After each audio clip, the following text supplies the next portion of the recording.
Mga bebesh ko, samahan nyo kaming mag-coastal cleanup dito sa school nila Rex. Kahit Sabado at umuulan, lilinisin natin.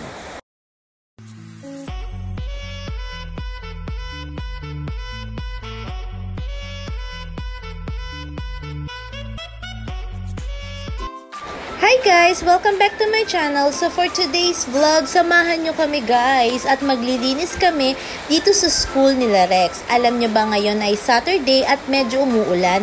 Pero okay lang guys, kailangan nating mag-clean up ng ating mga school para naman hindi magkaroon ng mga lamok o langaw dito at syempre para naman makapag-aral ng maayos yung mga bata. Alam nyo ba guys na tinuruan sila Rex na mag-floor wax din ng kanilang silid-aralan kasi kailangan nilang matuto hanggat bata pa sila. It doesn't mean na kapag tinuturuan sila ng mga ganitong gawaing bahay, kinakawawa na sila. Ang importante guys, bukod sa mga libro at sa pag-aaral, ay natututo din sila ng mga gawaing bahay. Ayan nga si Rex, tuwang-tuwa siya na nakakapag-floor wax na siya. At bukod dyan guys, nilinis din namin yung kanilang garden. Tinanggal namin yung mga dry na mga dahon at syempre nilinis ang mga buhangin at lupa. Nagpulot din sila ng mga kalat, kasama ko rin ang aking mga co-parents at syempre ang kanilang advisor na si Madam Palacio. At syempre ang ibang mga teacher dahil project to ng school. Pero guys, alam nyo ba na kahit umuulan, masaya sila na naglilinis at natutuwa ang mga estudyanteng to? May ibang mga parents at student na hindi naka-attend kasi nga naulan at syempre busy din naman sa kanilang mga trabaho.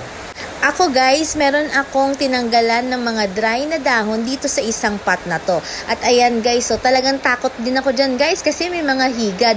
Pero syempre, kailangan nating tanggalin ang mga dry para naman umusbong at lumago ng tunay itong halamang to. First time kong maging active sa school o sa classroom nila Rex. Pero ito, nag-e-enjoy naman ako guys kasi ang dami ko ring namimit na mga new friends na mga co-parent ko at syempre sila madam. Kaya ayan guys, tutuwa talaga ako na nagiging part ako ng school activities ni Rex. At ayan guys, patapos na rin naman kami that time. Medyo umuulan na kasi at syempre guys, mahirap din naman na maulan na ng mga bata, even kaming mga parents dahil usong-uso nga ang mga sakit. So ayan guys, patapos na kami dyan kasi tinatapon na or inaayos na ang mga basura at itatapon na nga. So again guys, samahan nyo pa ulit ako sa mga susunod ko pang vlogs dito lamang sa aking YouTube channel.